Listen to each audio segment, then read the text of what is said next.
I see people like Elon Musk saying that AI taking over is inevitable.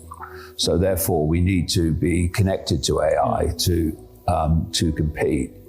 But like you just said, crucial to this happening are low orbit satellites. And the Federal Communications Commission in America, which is a cult-owned operation, has given permission for SpaceX, Musk, and others to put up these low orbit satellites. What if it made the decision not to? And I'll tell you something else I find interesting, is these satellites are beaming this stuff, not over America only, but all over the world, increasingly so the more satellites they put up. Where's all the kickback from all the world governments saying, what are you doing?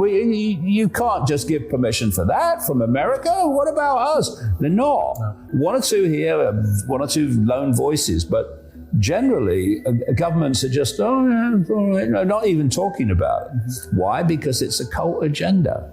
And the cult works through these governments, and therefore they don't kick off as you would expect them to. It's the level of and depth that this goes is way beyond the current capacity of what I call the hijacked alternative media to see it.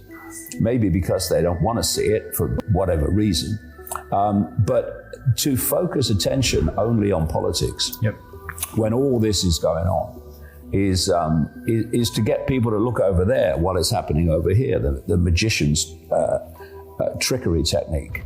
Whoever else say they're against CBDCs, we have nothing to worry about. I don't think that's true at all. I think it's an absolute bait and switch, unfortunately. And at the end of the day, I think we're seeing major efforts to not just expand the dollar hegemony globally, but really, economically enslave the planet using the dollar and allowing sort of the insane debt policy of the United States to continue unimpeded, and essentially continue what it's doing, the financial criminality that sort of brought us to the economic crises of the past several decades, right? Allow that to proliferate and continue, and then be able to surveil and control people's money in a way that's completely unprecedented, which again is the threat of CBDCs, but it's also a threat inherent in stable coins. And it's very interesting that in the Bitcoin media space in particular, you don't hear a lot of criticism about stable coins, but then you look into a lot of the funding of a lot of the influencers in the Bitcoin media space, and you invariably find a lot of money from Tether.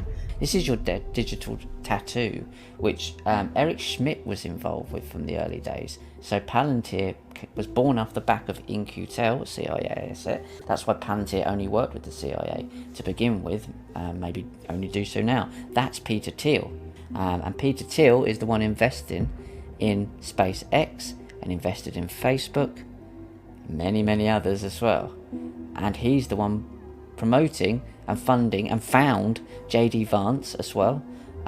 He gave a lecture at one of the universities, and I think it was Yale, Skull and Bones, and he funds J.D. Vance. He funded his whole political career, and now he's in with Donald Trump.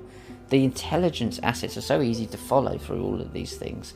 People just don't want to hear it, and that's the issue. Elon Musk is incredibly embedded with all these guys. It's not even hidden. It's so easy to find this stuff. So what happens if you're locked out? These people are building this system. Starlink, SpaceX, they're all connected, literally going to be connected on the internet. And this, I believe, will be broadcast or at least datum hubbed from Solomon's Temple, where it'll all be.